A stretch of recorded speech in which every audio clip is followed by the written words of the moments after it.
নরসিংদীর বেলাবতে বাস ও মাইক্রোবাসের মুখোমুখি সংঘর্ষে ঘটনাস্থলে 11 জন নিহত।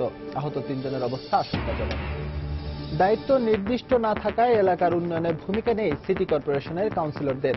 থেকে যাচ্ছেন জবাবদিহিতার বাইরে, সেবা বঞ্চিত নগরবাসী।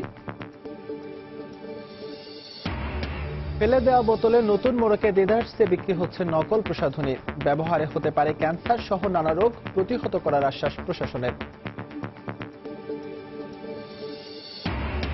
খাল সংস্কার না করায় গঙ্গা কপোতাক্ষ সেচ প্রকল্প এলাকায় কৃষক ধানের বদলে চাষ করছেন রবি শস্য। পর্যায়ক্রমে খালগুলো সংস্কারের আশ্বাস সংশ্লিষ্টদের। এবং পয়লা ফাল্গুন ও ভালোবাসা দিবসকে সামনে রেখে চলছে নানা প্রস্তুতি। তরুণ তরুণী সহ উৎসবপ্রিয় মানুষ কিনছেন পোশাক, অনুষঙ্গ।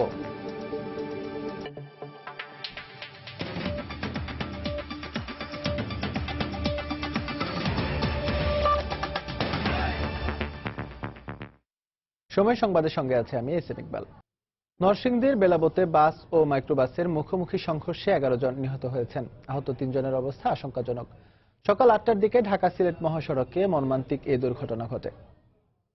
দুর্ঘটনার পর এ বিষয়ে আমাদের ফোনে বিস্তারিত জানিয়েছেন নরসিংদীর পুলিশ সুপার আমেনা বেগম।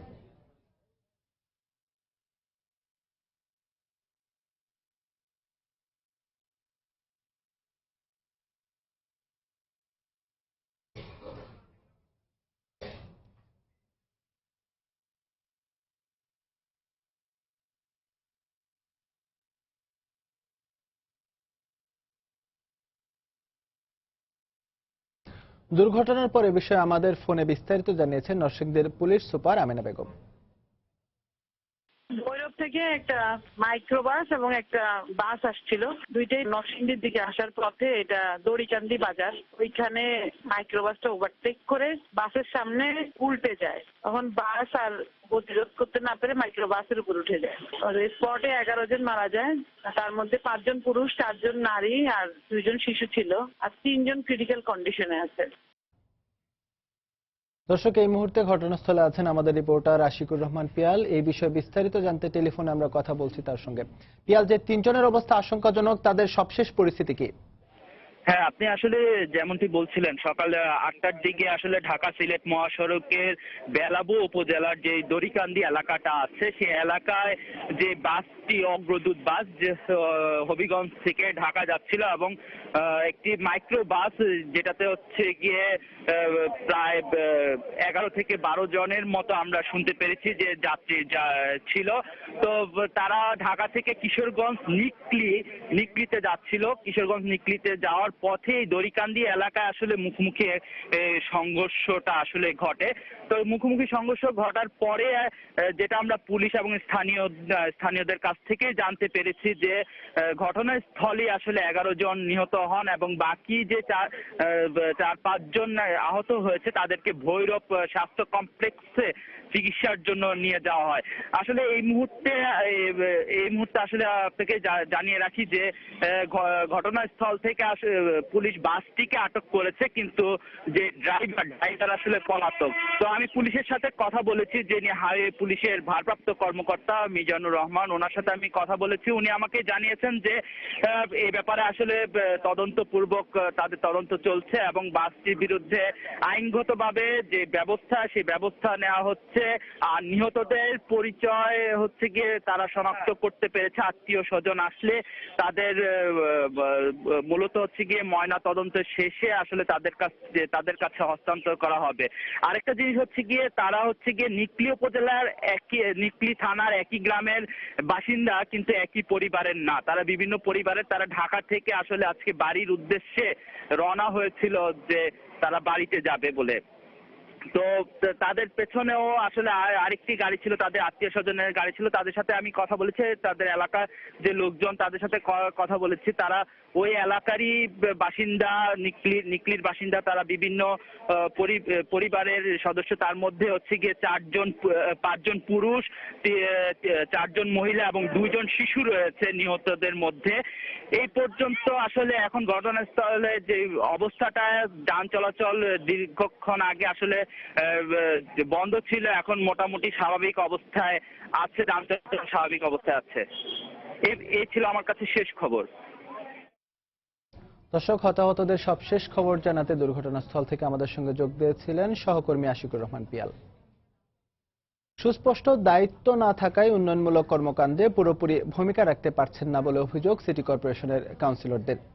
এতে অনেক সেবা থেকে বঞ্চিত হচ্ছেন নগরবাসী। বিশ্লেষকরা বলছেন, কাউন্সিলরদের কাজের সীমা সুনির্দিষ্ট না থাকায় জবাবদিহিতার বাইরেই থেকে যাচ্ছেন তারা। তবে স্থানীয় সরকার মন্ত্রী জানান, অনেকেই কাউন্সিলরদের কাজের পরিধি স্পষ্ট করা আছে। বিস্তারিত বেলায়েত হোসেনের রিপোর্টে। পরিচ্ছন্ন রাস্তা, দখলমুক্ত ফুটপাত, এলইডি লাইট সহ গেল 1.25 বছরে অনেক উন্নয়ন যোগ হয়েছে দুই সিটি কর্পোরেশনের প্রাপ্তির খাতায়। এসব প্রাপ্তির পেছনে তালিকা শক্তি হিসেবে আলোচনা সমালোচনা যা কিছু সবই মেয়রকে ঘিরে।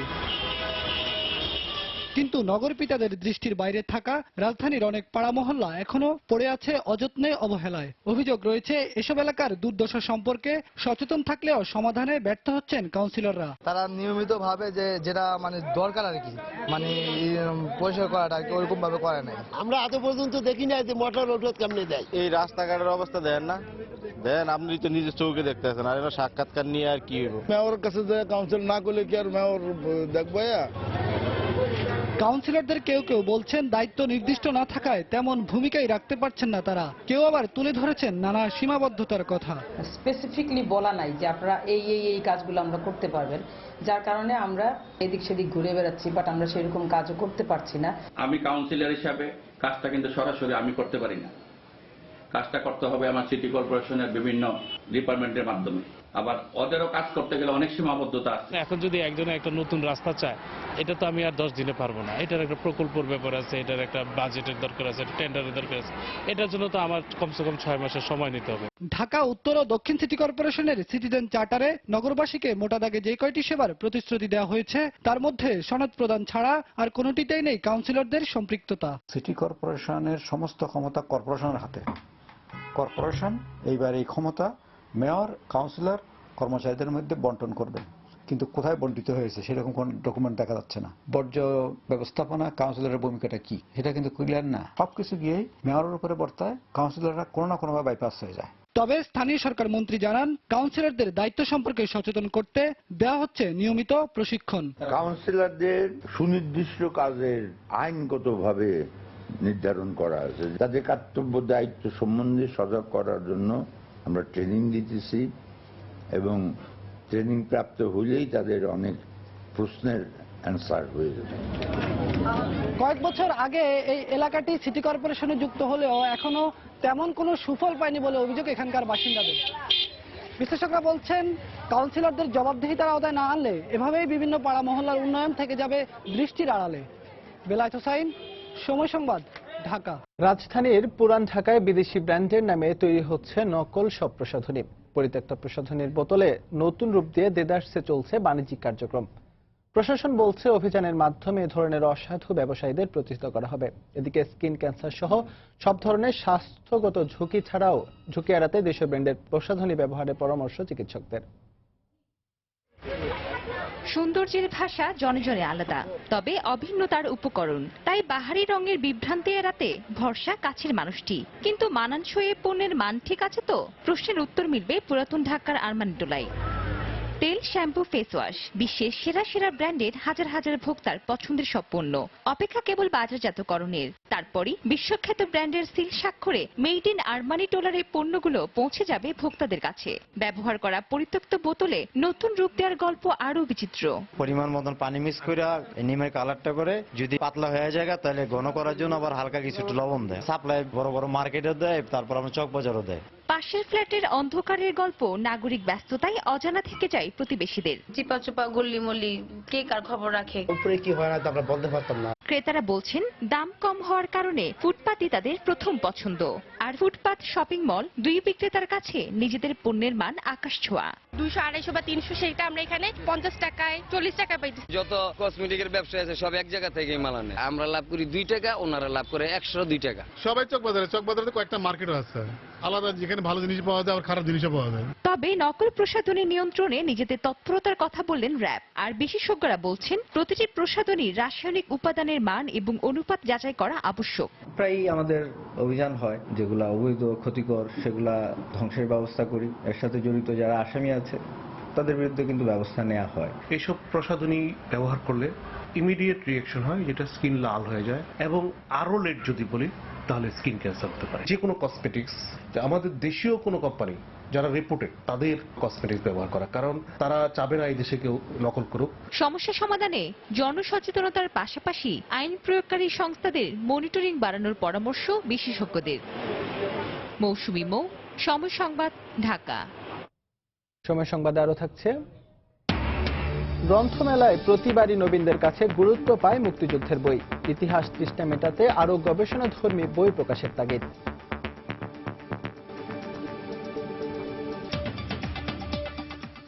সঠিক সময়ে পানি না দেয়া এবং খাল সংস্কার না করায় গঙ্গা কপোতাক্ষ সেচ প্রকল্প এলাকায় কৃষক ধানের বদলে বাধ্য হয়ে রবি শস্য চাষ করছেন। এতে কুষ্টিয়া জেলার সেচ প্রকল্প এলাকায় চলতি বড় মৌসুমে ধান উৎপাদন কম হবে। জিকে সেচ প্রকল্পের নির্বাহী প্রকৌশলী জানান, কৃষকের চাহিদা না থাকায় পানি দেওয়া বন্ধ রয়েছে, তবে পর্যায়ক্রমে প্রকল্প এলাকার খালগুলো সংস্কার করা হবে। বাবুল হোসেনের ছবি ও এস এম রাশিদের তথ্য নিয়ে ডেস্ক রিপোর্ট। গঙ্গা কপোতাক্ষ সেচ প্রকল্প এলাকায় চলতি বোরো মৌসুমে সঠিক সময়ে পানি না দেয়ায় কৃষকেরা বাধ্য হয়ে রবি শস্য চাষ করেছে। প্রকল্পের খালগুলো দীর্ঘদিন সংস্কার না করায় পানি সঠিক সময়ে পৌঁছাতে পারছে না জমিতে। খালে পানি কম থাকায় শ্যালো মেশিন দিয়ে জমিতে পানি নেয়ার কারণে রবি শস্য উৎপাদনে খরচ বেশি পড়ছে বলে জানান কৃষকেরা। ধান তৈরি হয়তো খালে পানিতে, বোরিং এর পানিতে ফলন কম হচ্ছে। খালি গোসল করা পানি দিছে, তাহলে তার হচ্ছে গা পেঁয়াজে বোরিং এর পানি নেওয়া নাইতো না, তাহলে পরে এত টাকাও খরচ হইতো না। পানি আমরা আছে মেশিন দিয়ে তেল খরচ করে আমরা আছে জমিতে দিচ্ছি। শাখা খালগুলো সংস্কারের অভাবে মূল খালের সাথে পানি প্রবাহ বন্ধ হয়ে গেছে। এ অবস্থায় খালগুলো দ্রুত সংস্কারের দাবি জানিয়েছেন কৃষকেরা। এখন প্রয়োজন হচ্ছে এই খালগুলো সংস্কার করা। সরকারের আবেদন করতেছি, আমরা পানি দরকার নাই, আমরা ধান চাষ করতে পারতেছি না। তবে জিকে প্রকল্পের নির্বাহী প্রকৌশলীর দাবি, কৃষকের চাহিদা না থাকায় পানি বন্ধ রয়েছে। পাশাপাশি পর্যায়ক্রমে খালগুলো সংস্কারের আশ্বাস দেন তিনি। ক্যানেল সিস্টেমে পানি অ্যাভেলেবল আছে, যখন যে মাঠে দরকার হবে কৃষকদের সেই মাঠে পানি পৌঁছানো যাবে। যেসব খাল এখনো সংস্কারের আওতায় আসেনি সেগুলো আগামী বছরগুলোতে পর্যায়ক্রমে সংস্কার করা হবে। কুষ্টিয়া, চুয়াডাঙ্গা, ঝিনাইদহ ও মাগুরা জেলার 13টি উপজেলায় গঙ্গা কপোতাক্ষ সেচ প্রকল্প বিস্তৃত। প্রকল্প এলাকায় মোট জমির পরিমাণ 4,88,000 একর। পানি সরবরাহের জন্য 1,93,000 কিলোমিটার প্রধান সেচ খাল, 467 কিলোমিটার শাখা খাল, 895 কিলোমিটার উপশাখা খাল ও 971 কিলোমিটার নিষ্কাশন খাল রয়েছে। বাঙালির হৃদয়ে, মননে আর চেতনার গহীনে আজও রেখাপাত করে আছে মুক্তিযুদ্ধ। তাই তো অমর একুশে গ্রন্থমেলায় অন্যান্য বইয়ের পাশাপাশি বেশ গুরুত্ব পেয়েছে মুক্তিযুদ্ধের বই। প্রকাশকরা জানান, এসব বইয়ের প্রতি নবীনদের আগ্রহই বেশি। তবে মুক্তিযুদ্ধের ইতিহাসের তৃষ্ণা মেটাতে আরো গবেষণাধর্মী বই প্রকাশ করা উচিত বলে মনে করেন তারা। রাশেদ বাপ্পি রিপোর্ট। রাজধানীর একটি স্কুলের ষষ্ঠ শ্রেণীর শিক্ষার্থী মাহি। বইমেলায় বিভিন্ন স্টলে থরে থরে সাজানো অসংখ্য বইয়ের ভিড়ে মাহির প্রথম পছন্দ মুক্তিযুদ্ধের বই। শুধু মাহি নয়, অন্যান্য শিশু কিশোরদেরও পছন্দের তালিকার শীর্ষে ৭১-এর গৌরবোজ্জ্বল মুক্তিযুদ্ধ। মুক্তিযুদ্ধের বইগুলো পড়লে নিজেকে মুক্তিযুদ্ধের একটা অংশ হিসেবে মনে হয়। মুক্তিযুদ্ধের কিশোরের ইতিহাস ঢাকা জেলাটা কিনেছি। বাঙালির সর্বশ্রেষ্ঠ অর্জন স্বাধীনতা। লক্ষ প্রাণ আর দীর্ঘ তিতিক্ষার পরই বাঙালি পেয়েছে স্বাধীনতার স্বাদ।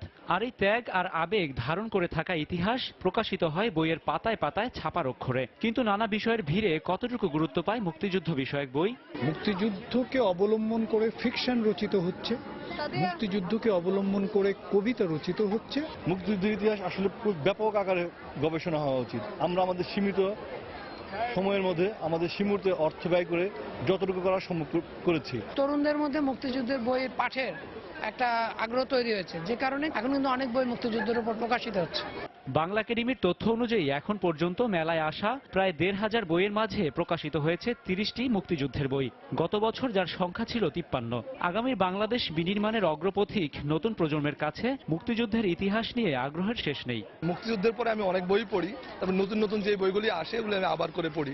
মুক্তিযুদ্ধের ইতিহাস এক একজন এক এক ভাবে প্রকাশ করে। একজন সত্যিকারের মুক্তিযোদ্ধা যে, তার কাছ থেকে যদি জানতে পারি ইতিহাসটা, সেটা হচ্ছে আসল ইতিহাসটা আসলে জানা যায়। বইমেলাতে এসে মুক্তিযুদ্ধের বইগুলো জানা, যে মুক্তিযুদ্ধের কাহিনী, ওগুলো থেকে আমরা ইন্সপিরেশন পাই দেশের জন্য ভালো কিছু করার জন্য। মুক্তিযুদ্ধের ইতিহাস বারবারই বিকৃত হয়েছে।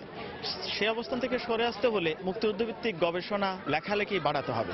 যে চেতনার উপর ভর করে বাঙালি পেয়েছিল কাঙ্ক্ষিত স্বাধীনতা তা ছড়িয়ে দিতে মুক্তিযুদ্ধের বই হতে পারে অন্যতম অনুষঙ্গ। রাশেদ বাপ্পি, সময় সংবাদ, ঢাকা। সময় সংবাদে আরো থাকছে, অবৈধ অভিবাসীদের ধরতে ট্রাম্পের নির্দেশে যুক্তরাষ্ট্রের বিভিন্ন শহরে অভিযান, প্রায় 600 অভিবাসীকে আটকের অভিযোগ, প্রতিবাদে নিউ ইয়র্কে বিক্ষোভ। পহেলা ফাল্গুন ও ভালোবাসা দিবসকে সামনে রেখে নগরে চলছে নানা প্রস্তুতি। উৎসবের রঙকে আরো একটু রাঙিয়ে দিতেই তরুণ তরুণী সহ উৎসবপ্রিয় মানুষ কিনছেন পোশাক ও অন্যান্য অনুষঙ্গ। ক্রেতাদের চাহিদা ও রুচির কথা মাথায় রেখে আধুনিকতা ও ঐতিহ্যের মিশেলে হলুদ কমলা সহ নানা রং ও ডিজাইনের বাহারি পোশাক নিয়ে এসেছে ফ্যাশন হাউসগুলো। জমে উঠেছে ফুলের ব্যবসাও। বিস্তারিত জানাচ্ছেন হাজারা শিউলি।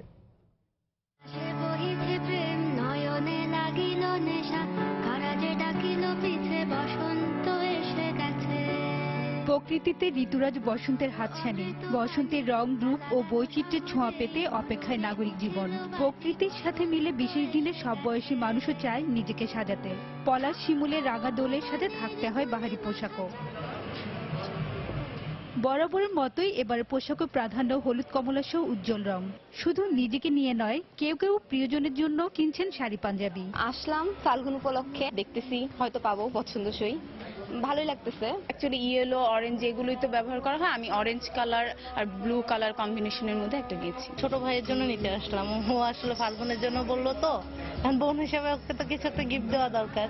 একই সঙ্গে পহেলা ফাল্গুন ও ভালোবাসা দিবসকে সামনে রেখে আধুনিকতা ও দেশীয় ঐতিহ্যের মিশেলে পোশাক এনেছে ফ্যাশন হাউসগুলো। অ্যাকচুয়ালি তো ফাল্গুন মানেই হচ্ছে গিয়ে হলুদ, কমলা, লাল রঙের একটা মেলা। এই ড্রেসগুলো তৈরি হয় আমাদের নিজস্ব কারিগর দ্বারা। আমরা এমন ভাবে তৈরি করি যাতে এর মধ্যে একটা দেশি একটা ভাব থাকে। বাসন্তী সাজে ও ভালোবাসা দিবসে ফুলের আবেদন চিরায়ত। বিশেষ এই 2 দিনে নগরবাসীর হাতে রং বেরঙের বাহারি ফুল তুলে দিতে প্রস্তুত ফুল ব্যবসায়ীরা। বিক্রেতারা জানান, এই দিনগুলোতে গাঁদা, গোলাপ সহ উজ্জ্বল রঙের ফুলের চাহিদা বেশি থাকে। আছে বিদেশি ফুলও। পহেলা ফাল্গুন এবং ভালোবাসা দিবস উপলক্ষে অনেক আইটেম ফুল আমরা ম্যানেজ করে রাখছি। গোলাপ থাকে, গ্যালোড ডিলাক্স থাকে, গেন্দা থাকে, চাইনিজ গোলাপ থাকে, অর্কিড থাকে, লিলি থাকে, কন্ডিশন। আগামীকাল যেহেতু পহেলা ফাল্গুন আর পরের দিনই ভালোবাসা দিবস, সেই জন্যই ফুলগুলো দেখতে আসা। ফুলগুলো নিচ্ছে আমার ওয়াইফের জন্য, যেহেতু কালকে বসন্ত, এছাড়াও তাকে সেলিব্রেট করার জন্য মেনলি। বসন্ত আর ভালোবাসা দিবসকে ঘিরে ফুলের চাহিদা বেড়ে যায় কয়েক গুণ, তাই ভালো বেচা বিক্রির আশা করছেন ব্যবসায়ীরা।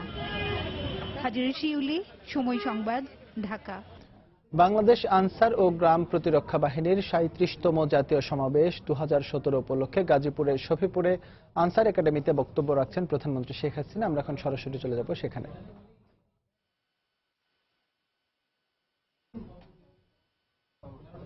2 লক্ষ মা বোনকে আমি শ্রদ্ধা জানাই। আমাদের আনসার বাহিনী যারা মহান মুক্তিযুদ্ধে আনসার বাহিনীর 670 জন বীর সদস্য, তাদের প্রতি। প্রিয় আনসার ও বিজিবি সদস্যগণ, বাংলাদেশ আনসার ও গ্রাম প্রতিরক্ষা বাহিনী মাটি ও মানুষের বাহিনী। জরুরি প্রয়োজনে সরকারের বিশ্বস্ত সহযোগী হিসেবে এই বাহিনী বারবার রেখেছে তার উৎকৃষ্ট প্রমাণ। সর্ববৃহৎ সুশৃঙ্খল বাহিনী প্রতিষ্ঠা লগ্ন থেকে দেশের প্রয়োজনে সর্বদা গুরুত্বপূর্ণ অবদান রেখে চলেছে। আমি এখনো স্মরণ করি যে জাতির পিতা বঙ্গবন্ধু শেখ মুজিবুর রহমানের নেতৃত্বে 1971 সালে যখন মহান মুক্তিযুদ্ধ শুরু হয় এবং বাংলাদেশের প্রথম সরকার গঠিত হয়, সেই সরকারকে যে গার্ড অব অনার দেওয়া হয়েছিল, সেই গার্ড অব অনারে আমাদের এই বাহিনীর 12 জন সদস্য তারা অংশগ্রহণ করেছিলেন এবং তারা অস্ত্র নিয়ে যুদ্ধে অবতীর্ণ হয়েছিলেন। তাদের কাছে যে রক্ষিত 40,000 3.3 রাইফেল ছিল, সেই রাইফেলই প্রথম মুক্তি বাহিনীর অস্ত্র হিসেবে ব্যবহার করা হয়েছিল। কাজে আমি এই বাহিনীকে সবসময় স্মরণ করি। এবং আমি আরেকটি জিনিস লক্ষ্য করেছি, স্বাধীনতার পর থেকে এ পর্যন্ত প্রতিটি ক্ষেত্রে এই বাহিনীর সদস্যরা অত্যন্ত দক্ষতা ও সফলতার পরিচয় দিয়েছে। বিশেষ করে আমাদের দেশে যখন কোনো সমস্যা দেখা দেয়, আমরা দেখেছি 2013, 2014 এবং 2015 সালে বিশেষ করে 2014 সালে নির্বাচন ঠেকানোর নামে বিএনপি জামাত জোট যেভাবে অগ্নিসন্ত্রাস শুরু করেছিল, তারা সেই রেলগাড়িতে আগুন দেওয়া, রেল লাইন উপরে ফেলে দেওয়া, ফিশ প্লেট তুলে ফেলে দেওয়া, বাসে আগুন, গাড়িতে আগুন, সড়ক কেটে ফেলা, গাছ কেটে ফেলা, মানুষকে আগুন দিয়ে পুড়িয়ে পুড়িয়ে নিরীহ মানুষ হত্যা করা, এই ধরনের যে কর্মকাণ্ড, সন্ত্রাসী কর্মকাণ্ড তারা শুরু করেছিল, সেই কর্মকাণ্ডকে প্রতিরোধ করা এবং জনগণের জানমাল রক্ষায় আমাদের আনসার বিডিবি বিরাট দায়িত্ব পালন করেছিলেন। বিশেষ করে অপারেশন রেল রক্ষা, এটা অত্যন্ত গুরুত্বপূর্ণ ছিল। কাজী এই মহাসড়কের নাশকতা রোধ থেকে শুরু করে জঙ্গিবাদ সন্ত্রাস দমনে আপনারা যে মহান ভূমিকা রেখেছেন, জাতিকে রক্ষা করেছেন এবং একটা নির্বাচন অনুষ্ঠিত হয়েছে, যার মধ্য দিয়ে আমরা টানা দ্বিতীয়বারের মতো সরকার গঠন করে দেশের উন্নয়ন কার্যক্রম অব্যাহত রাখতে সক্ষম হয়েছি। সেজন্য আমি আপনাদেরকে আন্তরিক ধন্যবাদ জানাচ্ছি, অভিনন্দন জানাচ্ছি। আমাদের প্রতিটি নির্বাচনে আপনারা বলিষ্ঠ ভূমিকা রাখেন এবং আইন শৃঙ্খলা রক্ষা করা থেকে শুরু করে জনগণের ভোটাধিকার রক্ষায় আপনাদের ভূমিকা অপরিসীম। আনসার বিডিবির সদস্যগণ সরকারি উন্নয়ন অগ্রযাত্রার গুরুত্বপূর্ণ অংশীদার বাংলাদেশ আনসার ও গ্রাম প্রতিরক্ষা বাহিনী। বিশেষ করে শিল্প, কলকারখানা, সমুদ্র বন্দর, বিমানবন্দর নিরাপত্তায় প্রায় অর্ধলক্ষাধিক আনসার সদস্যরা সর্বদা উপস্থিত থেকে দেশের অর্থনীতির চাকাকে গতিশীল রেখেছেন, নিরাপদ রেখেছেন। তাছাড়া বিমানবন্দর নিরাপত্তায় গঠিত এভিয়েশন সিকিউরিটিতে এই আনসার বাহিনীর গুরুত্বপূর্ণ ভূমিকা রয়েছে। সেই সাথে সাথে এই বাহিনী বিভিন্ন নিরাপত্তায়, বিশেষ করে আমাদের যেমন কূটনৈতিক পাড়া, সেখানকার নিরাপত্তা থেকে শুরু করে বিভিন্ন ব্যবসায়িক প্রতিষ্ঠান, বিভিন্ন সরকারি বেসরকারি ব্যবসা প্রতিষ্ঠান থেকে শুরু করে বিভিন্ন জায়গায় কিন্তু আজকাল সকলেই আনসার বাহিনীকে দিচ্ছে নিরাপত্তার জন্য। আমরা লক্ষ্য করেছি যে এই সব ক্ষেত্রে আপনাদের যে ভূমিকা অত্যন্ত বলিষ্ঠ ভূমিকা। বিশেষ করে জঙ্গিবাদ সন্ত্রাস, এটা শুধু বাংলাদেশে নয়, সারা বিশ্বব্যাপী একটা সমস্যা। আপনারা যারা বিশেষ করে আনসার বিডিপি আপনারা গ্রামে গঞ্জে বসবাস করেন, এই ধরনের অপকর্মের সঙ্গে যারা জড়িত থাকে, সন্ত্রাস জঙ্গিবাদের সাথে অথবা মাদকাসক্তির সাথে যারা জড়িত, মাদক পাচার, মাদক ব্যবহার, মাদক সরবরাহ অথবা মাদকাসক্তি, আপনারা পারেন এই ক্ষেত্রে বিশাল ভূমিকা রাখতে, যাতে আমাদের ছেলেমেয়েরা এই মাদকাসক্তিতে না জড়ায়, জঙ্গিবাদ সন্ত্রাসের সাথে না জড়ায়। এ ব্যাপারে আপনাদেরও একটা ভূমিকা রাখতে হবে, মানুষের ভিতরে সচেতনতা সৃষ্টি করা এবং এটা প্রতিরোধ করে শান্তি শৃঙ্খলা বজায় রাখায় বিশেষ ভূমিকা আপনারা রাখবেন, সেটাই আমরা চাই। প্রিয় কর্মকর্তা কর্মচারীবৃন্দ, 98 সালে আওয়ামী লীগ সরকার ক্ষমতা, 96 সালে আওয়ামী লীগ সরকার গঠন করি আমরা। কারণ আপনারা জানেন 1975 সালে বাংলাদেশের প্রথম রাষ্ট্রপতি জাতির পিতা বঙ্গবন্ধু শেখ মুজিবুর রহমানকে নির্মমভাবে হত্যা করা হয় এবং এরপর 25 বছর আওয়ামী লীগ সরকারে আসতে পারেনি। আমি আমার ছোট বোন বিদেশে ছিলাম দেখে বেঁচে গিয়েছিলাম, আমার পরিবারের সকল সদস্যকে নির্মমভাবে হত্যা করা হয়েছিল। 21 বছর পরে যখন সরকার গঠন করি, বাংলাদেশের জনগণের আর্থসামাজিক উন্নয়নে কাজ করে এবং প্রতিটি প্রতিষ্ঠানকে একটি স্বাধীন বাংলার উপযুক্ত প্রতিষ্ঠান হিসেবে প্রতিষ্ঠিত করবার পদক্ষেপ নেই এবং 98 সালেই আমরা বাংলাদেশের একটি রাষ্ট্রের সর্বোচ্চ সম্মান জাতীয় পতাকা আপনাদেরকে আমরা প্রদান করেছিলাম। সেই সাথে সাথে আপনাদের দীর্ঘদিনের যে প্রত্যাশা ছিল, আপনাদের বিশেষ করে আমাদের ব্যাটালিয়ন আনসারদের চাকরি, সেটা তখন 15 বছর থেকে শুরু, সেখান থেকে আস্তে আস্তে 12 বছর ধীরে ধীরে পর্যায়ক্রমিকভাবে কমিয়ে আমরা 9 বছর এবং এখন 9 থেকে 6 বছরের পূর্ণতা সাপেক্ষে স্থায়ীকরণের বিষয়টি ইতিমধ্যে আইনটি আমরা অনুমোদন দিয়েছি। কাজে সে আইনটাও হয়ে যাবে, এখন 6 বছরই আপনারা পূর্ণ স্থায়ী হতে পারবেন। সে পদক্ষেপ ইতিমধ্যে আমরা নিয়েছি এবং আইন আমরা অনুমোদন দিয়েছি। ক্যাবিনেট অনুমোদন হয়ে গেছে, ইনশাআল্লাহ আমরা পাশ করে দেব। এছাড়া আপনাদের সুযোগ সুবিধা ও কল্যাণ প্রতি বছরই বিভিন্নভাবে আমরা বৃদ্ধি করছি। গত বছর 15টি মডেল আনসার ব্যাটালিয়ন সদর দপ্তর নির্মাণের ঘোষণা দেওয়া হয়েছিল। ইতিমধ্যে 5টির কাজ সম্পন্ন হয়েছে, বাকিগুলি কাজ চলমান রয়েছে।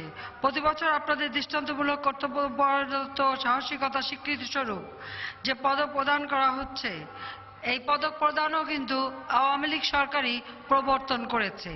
কাজে এবার আরও যারা পদক পেয়েছেন আমি আপনাদের সবাইকে অভিনন্দন জানাই।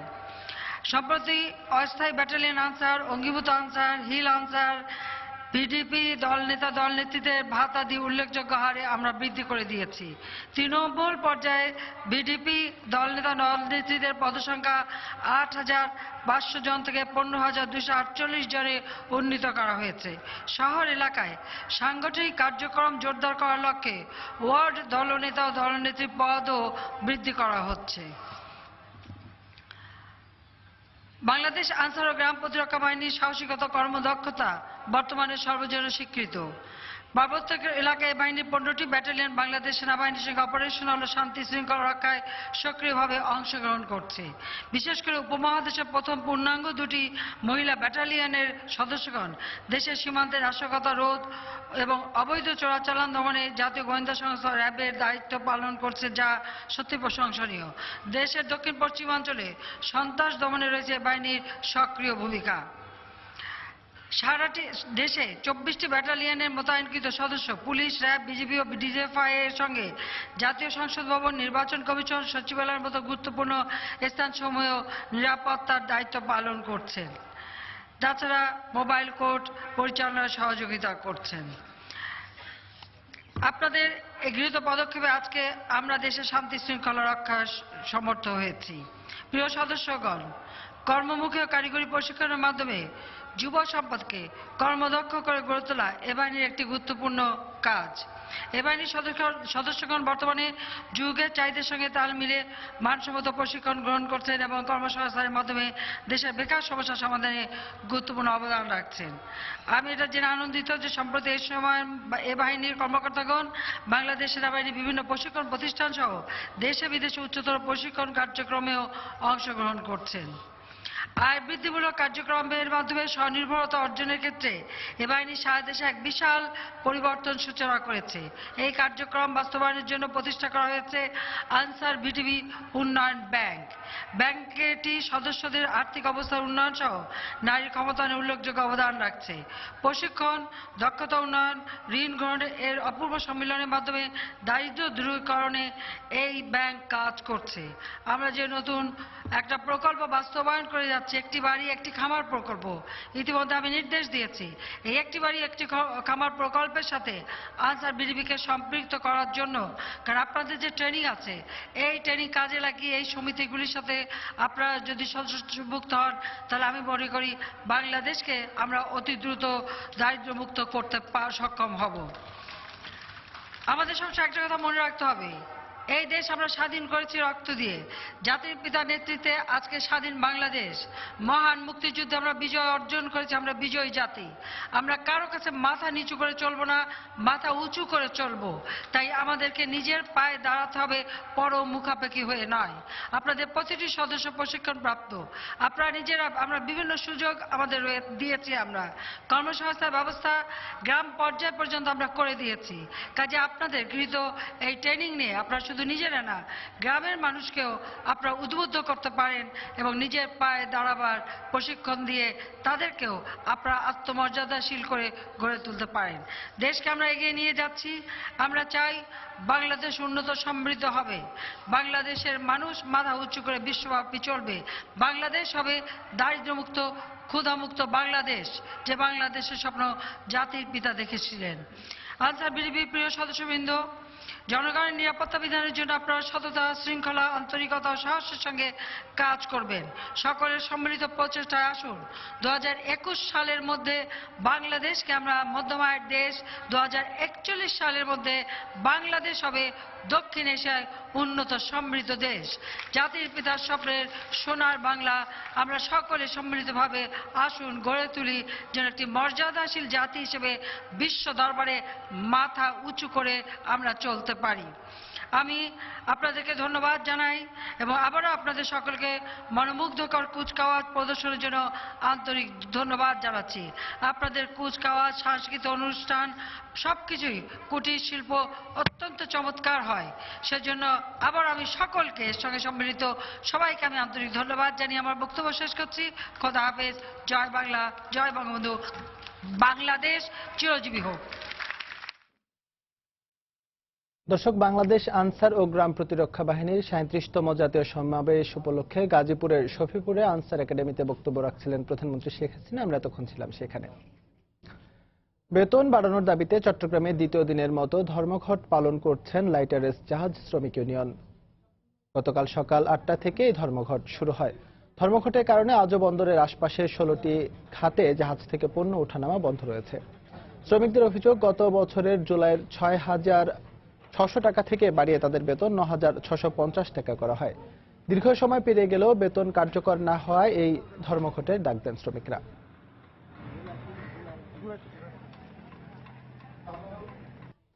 গোপালগঞ্জের কোটালীপাড়ায় এক এসএসসি পরীক্ষার্থীকে বিবস্ত্র করে ভিডিও চিত্র ধারণের ঘটনার 6 দিন পেরিয়ে গেলেও অভিযুক্তদের কেউ গ্রেফতার হয়নি। এতে ক্ষোভ প্রকাশ করে দ্রুত বখাটেদের আইনের আওতায় আনার দাবি জানিয়েছেন স্বজন ও এলাকাবাসী। তাদের অভিযোগ, প্রেমের প্রস্তাবে রাজি না হওয়ায় এই ঘটনা ঘটিয়েছে বখাটেরা। জেলা প্রতিনিধি এস.এম. আমির হামজার তথ্য ও ছবি নিয়ে ডেস্ক রিপোর্ট। বিষপানে অসুস্থ হয়ে হাসপাতালে চিকিৎসাধীন এই কিশোরী এখন শঙ্কামুক্ত হলেও মানসিক যন্ত্রণা নিরসনের কোনো ওষুধ নেই তার কাছে। যেখানে পরীক্ষার জন্য গভীর মনোযোগ দিয়ে বই পড়ার কথা, সেখানে সময় কাটছে হাসপাতালে। স্বজনদের অভিযোগ, গত 5 ফেব্রুয়ারি রাতে ঘরের বাইরে বাথরুমে যাওয়ার সময় স্থানীয় বখাটে সম্রাট মণ্ডল ও তার 2 সহযোগী সজল ও মিঠু তাকে তুলে নিয়ে যায়। পরে বিবস্ত্র করে মোবাইল ফোনে ভিডিও চিত্র ধারণ করে তারা। ওই ভিডিও চিত্র সামাজিক যোগাযোগ মাধ্যমে ছড়িয়ে দেওয়ার হুমকি দেয় বখাটেরা। এতে আতঙ্কিত হয়ে পরদিন সকালে বিষপান করে আত্মহত্যার চেষ্টা করে সে। তাকে উদ্ধার করে কোটালীপাড়া উপজেলা হাসপাতালে ভর্তি করা হয়। ওকে প্রেমের প্রস্তাব দিত, কিন্তু ও প্রত্যাখ্যান করছে। এই প্রত্যাখ্যান করার আগে ওকে এটা করছে।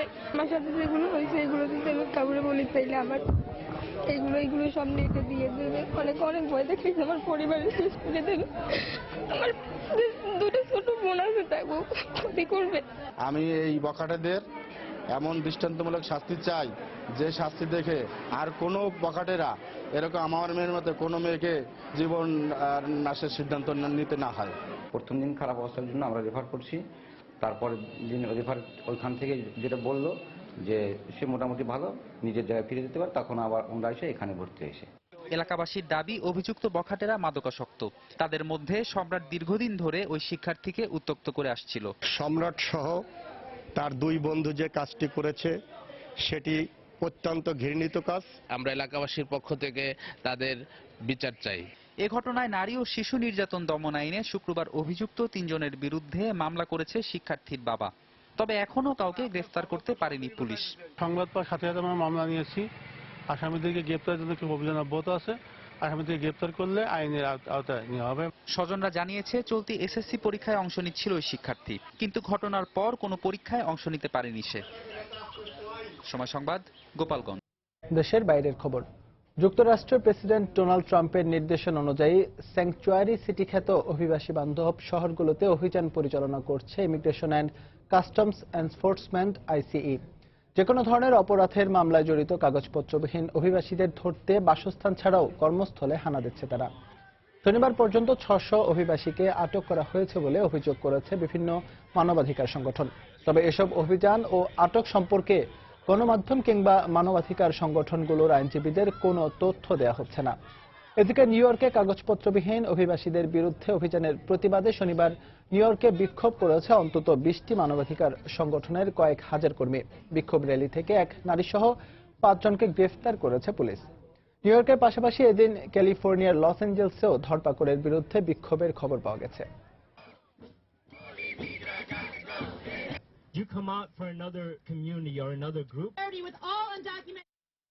আফগানিস্তানের হেলমান্দ প্রদেশে আত্মঘাতী গাড়ি বোমা হামলায় নিহত হয়েছেন অন্তত 7 জন। এছাড়াও আহত হয়েছেন আরো অন্তত 20 জন।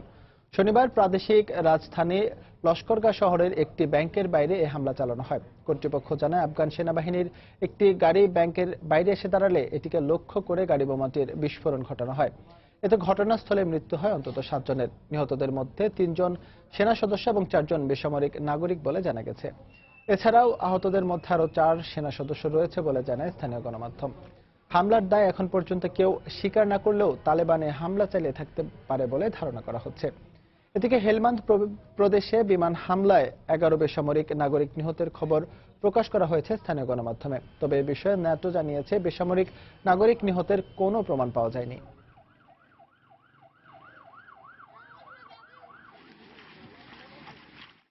গত 17 অক্টোবর ইরাকি যৌথ বাহিনী উত্তরাঞ্চলীয় শহর মসুল পুনর্দখলের অভিযান শুরুর পর সম্প্রতি পূর্বাঞ্চল আইএস মুক্ত করেছে। দীর্ঘদিন আইএসের হাতে অবরুদ্ধ থাকা শহরটির বাসিন্দাদের ব্যবসা বাণিজ্য সহ স্বাভাবিক জীবন ও জীবিকা প্রায় ভেঙে পড়েছে। আইএসের হাত থেকে মুক্তি পেলেও অনিশ্চিত ভবিষ্যতের আশঙ্কায় দিনাতিপাত করছে পূর্ব মসুলের বাসিন্দারা। প্রায় 2.5 বছর পর আইএসের দখলমুক্ত হলো পূর্ব মসুল। জঙ্গিমুক্ত হওয়ার পর শহরটিতে একটু একটু করে প্রাণ ফিরতে শুরু করলেও যুদ্ধ ও ধ্বংসের চিহ্ন দৃশ্যমান। বেঁচে থাকার তাগিদেই নতুন করে দোকানপাট খুলতে শুরু করেছেন স্থানীয় ব্যবসায়ীরা। তবে আইএসের হাতে প্রায় বন্দী জীবনের বিভীষিকা এখনো তাড়া করছে তাদের। জঙ্গিরা কারো কোনো অজুহাত শুনতো না। তাদের মতের বিরুদ্ধে কিছু হলেই অস্ত্র উঁচিয়ে এসে ধরে নিয়ে যেত। 2014 সালের জুনে মসুল দখলে নেয়ার পর আইএস শহরটির অলিগলি, বাজার, এমনকি ক্লাবঘরে পর্যন্ত নিজেদের আধিপত্য বিস্তার করে। খেলাধুলায় প্রবল আগ্রহ থেকেই পূর্ব মসুলের মানাফ ইউনুস নামের এই ব্যক্তি বিলিয়ার্ড ক্লাব গড়েছিলেন। ইসলাম বিরোধী উল্লেখ করে ক্লাবটি বন্ধ করে দেয় আইএস। 2 বছরের ধুলোবালি সরিয়ে আবারও এতে প্রাণ ফিরিয়ে আনার চেষ্টা করছেন তিনি। আমি দীর্ঘ 40 বছরে ক্লাবটি গড়ে তুলেছি। গত 2 বছর ক্লাবটি বন্ধ থাকায় আমি নিঃস্ব হয়ে পড়েছি। নতুন করে সবকিছু শুরু করতে পারবো কিনা জানি না। ইরাকের দ্বিতীয় বৃহত্তম এই শহরটি দখলে নেওয়ার পর থেকেই ধূমপান, টিভি, রেডিও নিষিদ্ধ করে আইএস। পুরুষদের দাড়ি রাখতে ও নারীদের মাথা থেকে পা পর্যন্ত ঢেকে রাখতেও বাধ্য করে জঙ্গিরা। আইএসের ধ্বংসযজ্ঞ থেকে বাদ যায়নি শহরটির শিক্ষার প্রাণকেন্দ্র মসুল বিশ্ববিদ্যালয়ও। ক্লাসরুমের লন্ডভন্ড চেয়ার টেবিল ও পুড়ে যাওয়া বইপত্র এখনো আইএসের মর্টার হামলার সাক্ষী হয়ে আছে। লাইব্রেরিতে ঢুকে সাহিত্য, সংস্কৃতি ও দর্শনের অসংখ্য বই পুড়িয়েছে জঙ্গিরা। পরে আইএসের বিরুদ্ধে মার্কিন জোটের বিমান হামলায় আবারও ক্ষতিগ্রস্ত হয় বিশ্ববিদ্যালয়টির বিভিন্ন ভবন। পূর্ব মসুল আইএস মুক্ত হলেও পশ্চিমে এখনো জঙ্গিদের সঙ্গে যৌথ বাহিনীর তুমুল লড়াই চলছে। তাই এখনো আতঙ্কমুক্ত নন এখানকার অধিবাসীরা। তবে শিগগিরই পূর্ব মসুল থেকে আইএস বিতাড়িত হবে এমন আশায় দিন গুনছেন পূর্ব মসুলবাসী। দেলোয়ার হোসেন, সময় সংবাদ। খেলার খবর। বাংলাদেশ ভারত টেস্ট সিরিজ প্রসঙ্গ। হায়দ্রাবাদে একমাত্র টেস্টে মুশফিকুর রহিমের ব্যাটিং দৃঢ়তায় চতুর্থ দিনে ফলোঅন এড়াতে লড়ছে বাংলাদেশ। শেষ খবর পাওয়া পর্যন্ত টাইগারদের সংগ্রহ 7 উইকেটে 335 রান। এ টেস্টে চতুর্থ বাংলাদেশি ব্যাটসম্যান হিসেবে টেস্ট ক্রিকেটে 3000 রানের মাইলফলক স্পর্শ করেছেন মুশফিকুর রহিম। এর আগে 6 উইকেটে 687 রানের পাহাড় সমান স্কোর করে ইনিংস ঘোষণা করে ভারত। 365 রানে পিছিয়ে থেকে চতুর্থ দিনের খেলা শুরু করেন 2 অপরাজিত ব্যাটসম্যান মুশফিক ও মিরাজ। মুশি 81 ও মিরাজ 51 রান নিয়ে নতুন চ্যালেঞ্জ সামনে রেখে স্বপ্ন দেখাচ্ছিলেন সমর্থকদের। কিন্তু দিনের চতুর্থ বলেই রানের খাতা খোলার আগে মিরাজকে থামিয়ে দেন ভুবনেশ্বর কুমার। মিরাজ বোল্ড আউট হয়ে ফিরে গেলে এখন তাইজুলকে নিয়ে হাল ধরেছেন মুশফিক। স্বাগতিক বোলারদের দেখে শুনে খেলছেন দুজন। ফলোঅন এড়াতে 488 রান করতে হবে টাইগারদের। It's just the fact that it is such a hard soil. Now you talked about the soil, it's a mixture. Swinging in late, certainly. Find some reverse swing. Still have. আন্তর্জাতিক ফুটবলের খবর। লা লিগায় বার্সেলোনাকে হটিয়ে শীর্ষস্থান দখলে নিয়েছে রিয়াল মাদ্রিদ। ওসাসুনাকে 3-1 গোলে হারিয়েছে মাদ্রিদিস্তানরা। এ জয়ে 20 ম্যাচ শেষে রিয়ালের সংগ্রহ 49 পয়েন্ট। এদিকে ইপিএল এ টটেনহ্যামকে 2-0 গোলে হারিয়েছে লিভারপুল। আগের ম্যাচেই আলাভেসকে হারিয়ে শীর্ষে উঠেছিল বার্সেলোনা। রাজত্ব ফিরে পেতে তাই এল সালভাদোরের শুরু থেকেই মরিয়া হয়েছিল রিয়াল মাদ্রিদ। ওসাসুনা 1-1 গোলের সমতায় শেষ হয় প্রথমার্ধ। দ্বিতীয়ার্ধে আরো আগ্রাসী হয়ে খেলে রিয়াল মাদ্রিদ। 62 মিনিটে স্প্যানিশ মিডফিল্ডার স্কোর গোলে 2-1 লিড নেয় জিদানের দল। এরপর ম্যাচের শেষ পাশি বাজার আগে ওসাসুনা সমর্থকদের হতাশায় ডোবান লুকাস ভাস্কুয়েজ। স্প্যানিশ এ ফরওয়ার্ডের গোলে শেষ পর্যন্ত 3-1 গোলের বড় জয়ে আনন্দে মাতে Real Madrid. The smartest kid in the club. And they have to keep possession of the ball in order to do so. They don't want this to happen. Cristiano Ronaldo leaves the ball for Lucas Vázquez, and this time Lucas Vázquez. এই পর্যায়ে শীর্ষ সংবাদগুলো জানিয়ে দিচ্ছি আরেকবার। নরসিংদীর বেলাবতে বাস ও মাইক্রোবাসের মুখোমুখি সংঘর্ষে ঘটনাস্থলে 11 জন নিহত, আহত 3 জনের অবস্থা আশঙ্কাজনক। দায়িত্ব নির্দিষ্ট না থাকায় এলাকার উন্নয়নে ভূমিকা নেই সিটি কর্পোরেশনের কাউন্সিলরদের, থেকে যাচ্ছেন জবাবদিহিতার বাইরে, সেবা বঞ্চিত নগরবাসী। ফেলে দেয়া বোতলে নতুন মোড়কে দেদারসে বিক্রি হচ্ছে নকল প্রসাধনী, ব্যবহার হতে পারে ক্যান্সার সহ নানা রোগ, প্রতিহত করার আশ্বাস প্রশাসনের। খাল সংস্কার না করায় গঙ্গা কপোতাক্ষ সেচ প্রকল্প এলাকায় কৃষক ধানের বদলে চাষ করছেন রবি শস্য, পর্যায়ক্রমে খালগুলো সংস্কারের আশ্বাস সংশ্লিষ্টদের। এবং পয়লা ফাল্গুন ও ভালোবাসা দিবসকে সামনে রেখে চলছে নানা প্রস্তুতি, তরুণ তরুণী সহ উৎসবপ্রিয় মানুষ কিনছেন পোশাক অনুষঙ্গ। এই ছিল এখনকার মতো। যে কোনো খবর পেতে ভিজিট করুন সময়নিউজ.tv। যে কোনো বাংলা লিংক রবি নম্বর থেকে সময় সংবাদের খবর, অনুষ্ঠান সম্পর্কে জানতে এবং যে কোনো তথ্য সময় সংবাদকে জানাতে 16242 নম্বরে ডায়াল করুন। এছাড়া এইমাত্র পাওয়া খবর মোবাইল ফোনে পেতে SMS করুন *BN লিখে পাঠিয়ে দিন 16242 নম্বরে। সঙ্গে থাকুন সময়।